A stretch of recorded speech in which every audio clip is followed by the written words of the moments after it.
My work is focused on the Alzheimer's disease.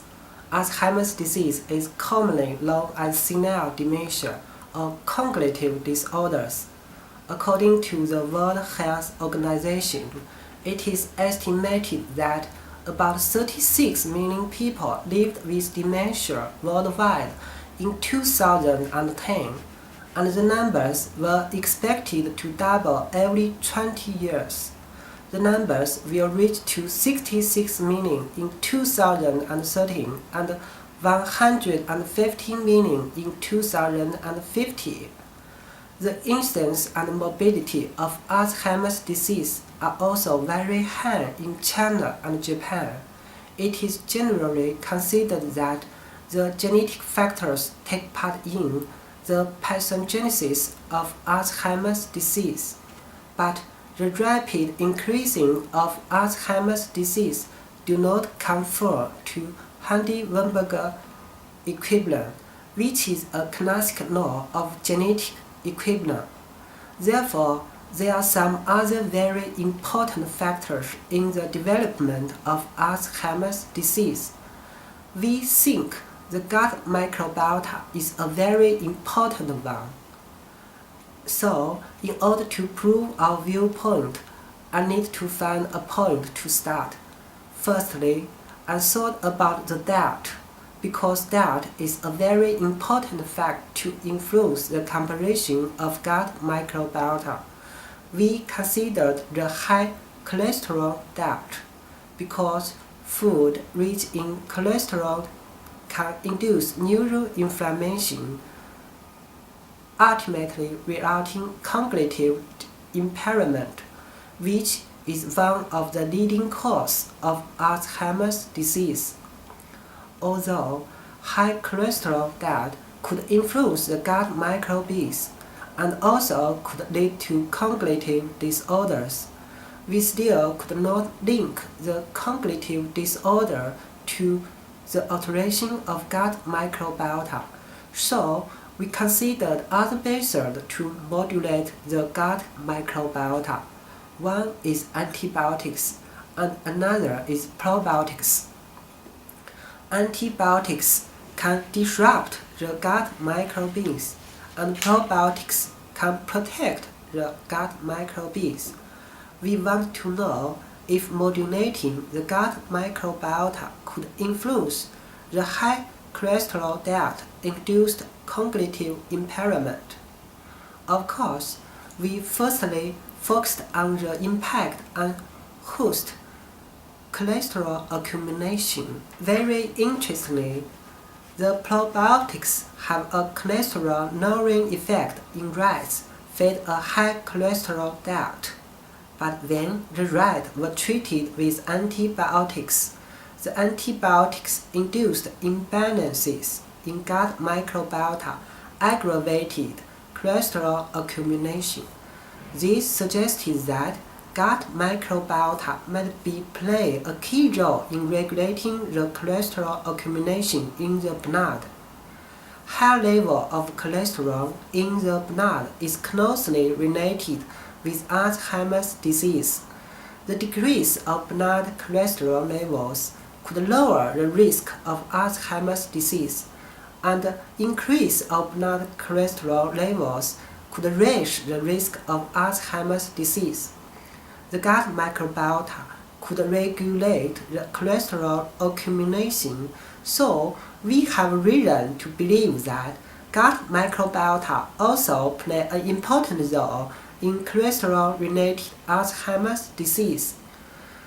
In the process, we also found another very interesting phenomenon.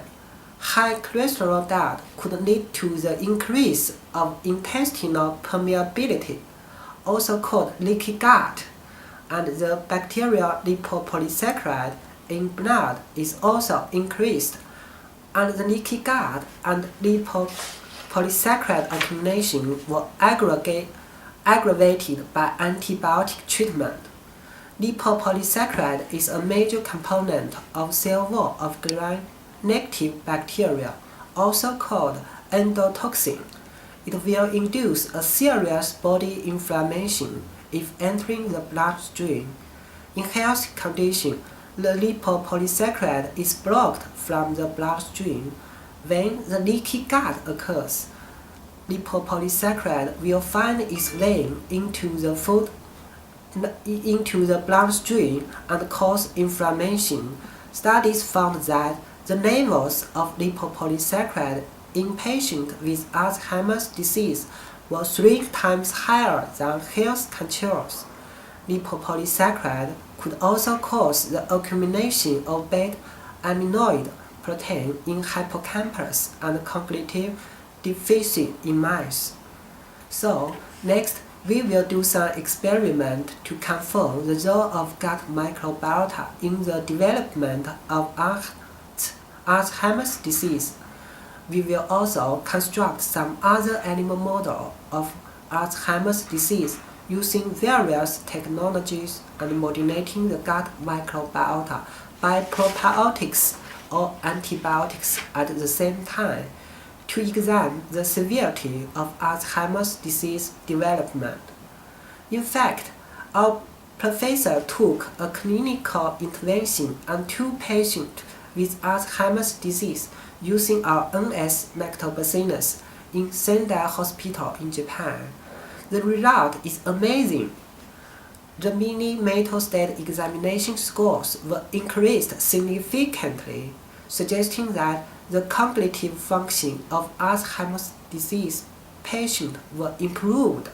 So, we firmly believe that the Alzheimer's disease may begin in the gut and is closely related to the imbalance of gut microbiota. Recently, there are 4 studies supported our conclusion to some extent, and think they are very important and impactful researches. The first one is investigate the world distribution of Alzheimer's disease and found that countries with great degree of sanitation or lower degree of pathogen prevalence have higher Alzheimer's disease rate, such as Japan.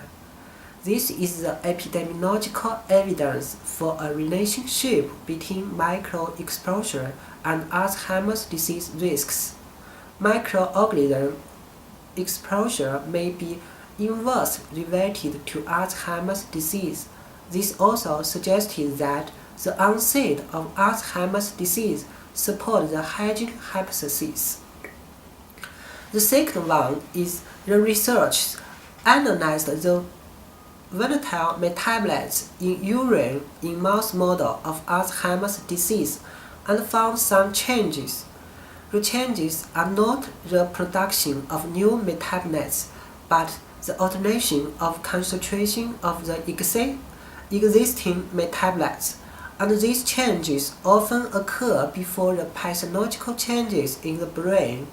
We know large parts of the ingredient in urine are originated from the metabolites of gut microbiota, and the changes of urine component also indicate the changes of the gut microbiota.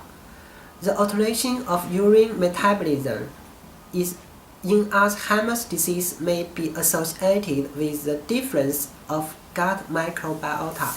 The changes occur before the brain pathological changes indicate the gut microbiota also changes before the brain pathological changes. The changes of the gut microbiota might ultimately lead to pathological changes in the brain and even the occurrence of Alzheimer's disease.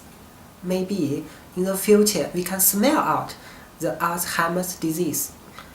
The third study is the research found that antibiotics-induced perturbations in the gut microbiota influenced neuroinflammation and decreased beta-amyloid plaque deposition in the mouse model of Alzheimer's disease. You may feel strange. Antibiotics seems to be beneficial to your health. I want to say that antibiotics may be a two-sided sword. When you have Alzheimer's disease and your gut microbiota is unhealthy, Maybe some pathogenic microorganisms were increased.